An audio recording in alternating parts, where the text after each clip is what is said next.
Animation has always been a form of art that the majority of people look with an understatement. But is there really something more than the technical aspect that we can appreciate more in animation? Certainly, yes. Well, Kung Fu Panda is the good example of it. The Kung Fu Panda trilogy is a franchise that has been loved by everyone, from your cousin or even your mother.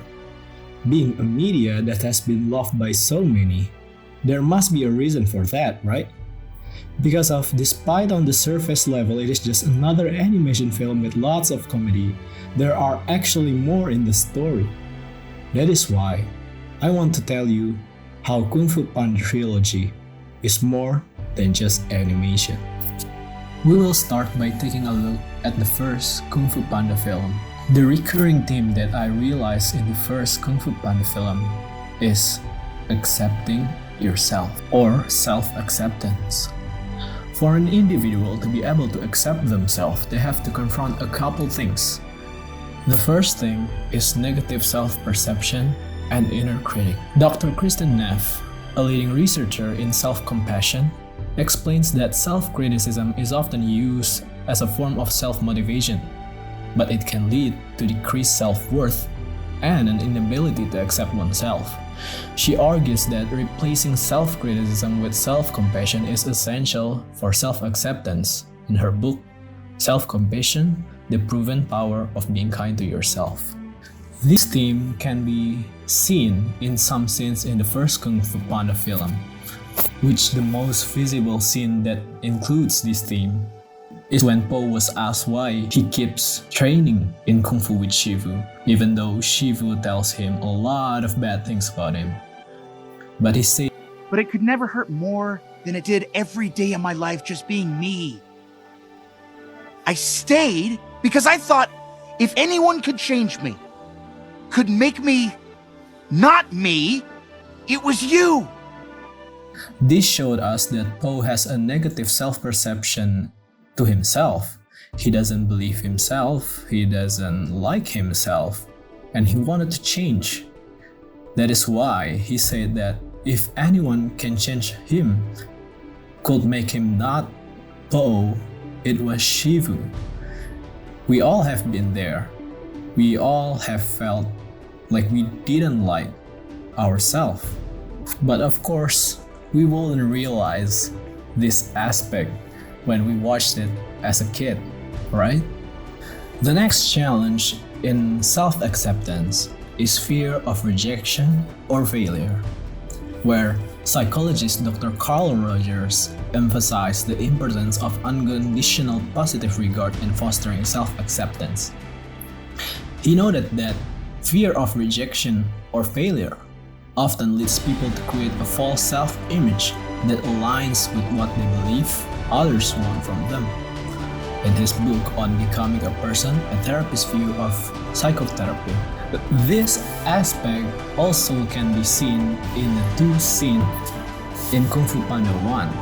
The first scene is when Po asks what is the secret ingredients of his father's noodles, and his father tells him that the noodles doesn't have any secret ingredients. What makes the noodles special is just to make something special, you just have to believe it's special.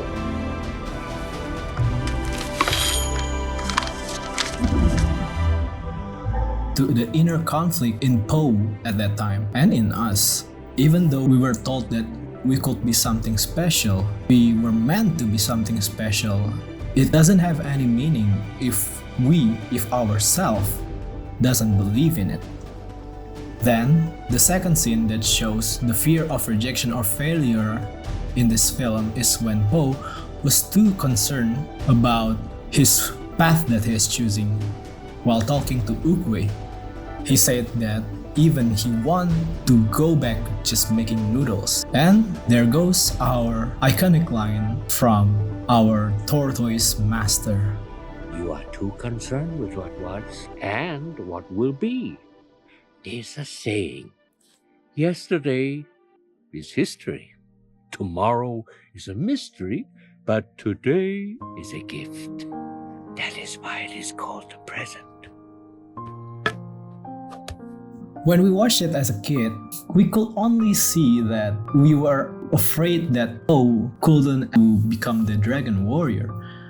But when we watched it as an adult, we relate to it. We started having expectations, we start getting pressured, and a lot of things that leads to the fear of failure in what we're facing against. The final aspect of self-acceptance that are visible in the first Kung Fu Panda film is societal influences, where Dr. Jean Twinge, a psychologist who studies generational differences, argues that modern society's focus on material success and external achievements has made self-acceptance more difficult. She notes that the cultural messages about what constitutes a worthy person are often unrealistic and damaging. In her book, Generation Me, Why Today's Young Americans Are More Confident, Assertive, Entitled, and More Miserable Than Ever Before.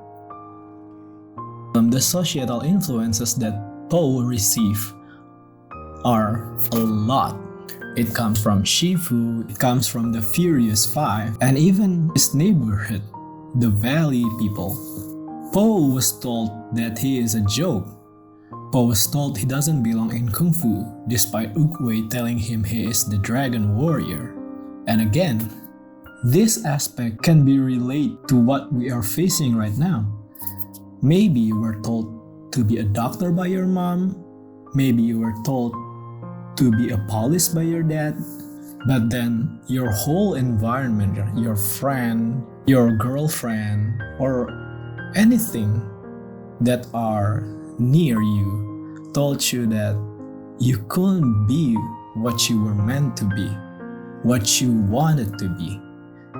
And also we can't forget about Tai Lung, this first film primary antagonist, where Tai Lung as an individual is a more worthy person, is a more convincing person to become a dragon warrior, which makes Po harder to accept himself, where he was told that he himself is dragon warrior by Uguay.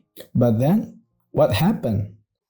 And during the fight with Tai Lung, Po told Tai Lung that there is no secret of being the dragon warrior. Being the dragon warrior is by being ourselves, telling us that being special is just being your own self. After Po defeated Tai Lung, the supposed to be dragon warrior, he walked while his shadows were seen like a warrior. He didn't really wear some attire that resembles a warrior. In fact, he wore some things that reflects, that tells everyone, that showed everyone his uniqueness, the uniqueness of himself, of being Po, showing us despite how he looked, despite how he behaved, he finally became the dragon warrior who brought peace to the valley. Kung Fu Panda 2. The recurring theme in this second film that I get is accepting your past, with Shen as the primary antagonist and Po having to face his own past. Like the first film, in order for an individual to accept their own past, they have to face some challenge, where in this film, I see that there are two challenges that Po face. The first one is unresolved grief, where psychologist Dr. Judith Herman, a trauma expert, discusses how avoidance and denial are common responses to trauma and other painful experience. However, she emphasizes that facing and integrating this experience is crucial for psychological healing and acceptance.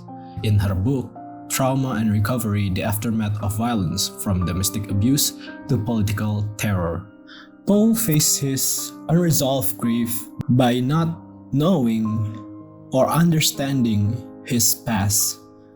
And because of what happened in the past, Po was told by Shen that his parents didn't love him, making him think that he wasn't loved by his parents. And then after Po got defeated by Xion, he doesn't know who he was. He got confused and he doesn't know what to do. But there come these scenes. Your story may not have such a happy beginning, but that doesn't make you who you are. It is the rest of your story, who you choose to be. After being told by the sheep how Po's past doesn't matter, how sad his past doesn't affect Po, but what affects Po is the rest of his story and how he chooses to be. Just like what happened in our life, sure, what happened in our past actually matters. It might give us a doubt, it might make us hesitate, but those feelings will lead us to nowhere if we didn't accept our past, and making sure to ourselves that what matters is what comes next, what we want ourselves to be, what we finally are in the rest of our life. The next challenge is the inability to forgive others. Dr. Everett Worthington, a psychologist specializing in forgiveness, highlights that forgiveness is essential for letting go of past and moving towards acceptance. He notes that forgiveness is a process that involves working through emotions and finding a path to peace. Where this challenge revolves around our primary antagonist in the second film, which is Lord Xion. Being afraid that there will be a warrior that can stop him, Xion tried his best to make Po miserable by wreaking havoc on the Panda village, separating Po from his parents, giving Po a false understatement that his parents didn't love him. With those things that he did to Po, he was really confused about why Po could still find his inner peace despite the things that have been done to Po by Xion, despite how cruel Xion made Po's life to be. Xion even realized that his own doing is unforgivable. He can forgive himself, but what is amazing that the other people, Po is able to forgive Xion, while Xion himself cannot forgive his own doing. At the end of the story, Po resolving his past grief, knowing that what he chose to be, what the rest of his life is what matters to him, and having ability to forgive Xion for his doing, he find his inner peace and repel the cannon bullets that shooted at him. With Xion being an individual that unsavable, when Po even told him that his past doesn't matter and scars will eventually heal, they have their final fights, with Xion accepting his own demise.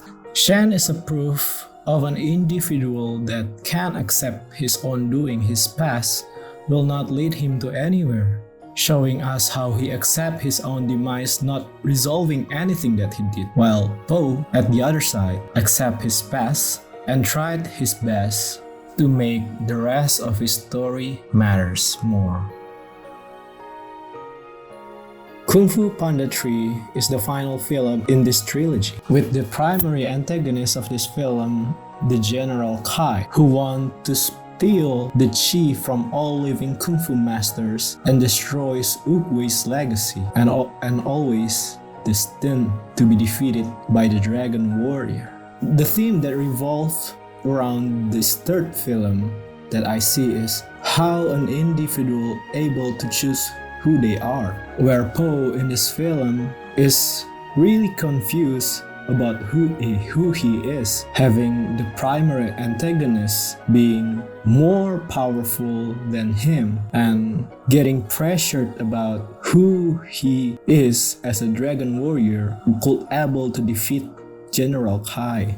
For an individual to be able to choose who they are, they need to face some challenges too. with the first thing is identity formation and exploration. Erik Erikson, a developmental psychologist, described identity formation as a crucial stage in human development, particularly during adolescence. He identified the challenge of identity versus role confusion, where individuals must explore various identities and integrate them into a coherent sense of self. In his book, Identity, Youth, and Crisis. This challenge were faced by Poe, getting a pressure from the environment around him that he is the dragon warrior who supposed to defeat General Kai, an opponent who is far more stronger than him, while not knowing what he could do to be able to defeat him. But having a confusion for himself, Poe told his family who they were meant to be when they are giving cheese to Poe in the spirit realm. So what is tragic here that Poe's present helped others to figure out who they were meant to be. But at the other side, Poe himself having a doubt of who he were meant to be, because he cannot defeat the General Kai. The second challenge that Poe and we face for choosing who we are is pressure from societal expectations. Psychologist Carl Rogers emphasized the importance of self-concept and authenticity in personal development. He argued that societal pressure often leads individuals to adopt a false self that conforms to external expectations rather than reflecting their true desires and values. In his book on Becoming a Person, a Therapist's View of Psychotherapy, the pressure that Poe felt is having himself supposed to be the one that defeat Kai to stop Kai, when he actually don't know how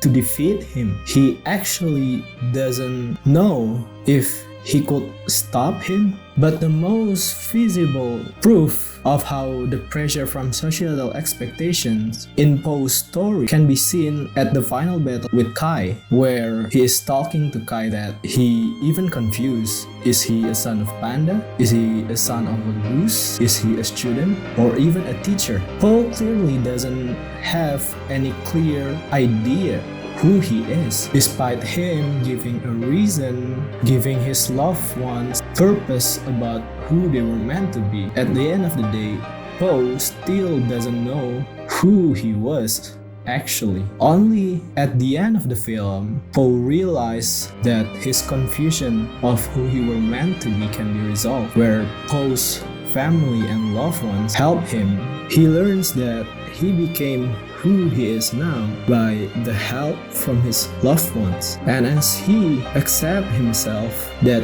he is himself, he is Poe, he finally got the Dragon Warrior's power. This actually can be taken back to the first film, where the Dragon Warrior's scrolls was nothing but a mirror, showing that what makes an individual the Dragon Warrior is just by being himself, his own self. And in this case, Poe got to be the Dragon Warrior because he finally realized that he doesn't meant to be someone different. He were meant to be Poe all this time. Learning that anything that was said to him, a son of a panda, a son of a goose, a student, or even a teacher, he finally realized that he was none of them. He is just Poe. But Poe is a dragon warrior. He was not defined by how he was born, his past, how he was raised, and how the others' expectations of him. Poe is the one who defined the dragon warrior. The dragon warrior is Poe.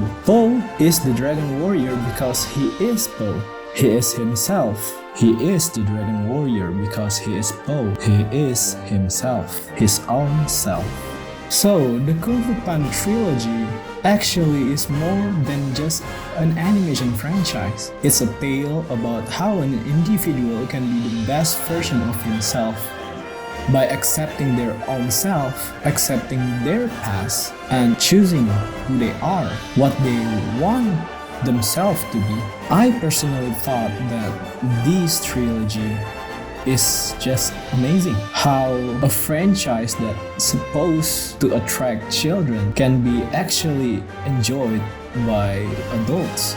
and even adults could reflect to this trilogy. So, my final message to all of you who watch this video: be the best version of yourself, which is be your own self and define special as yourself.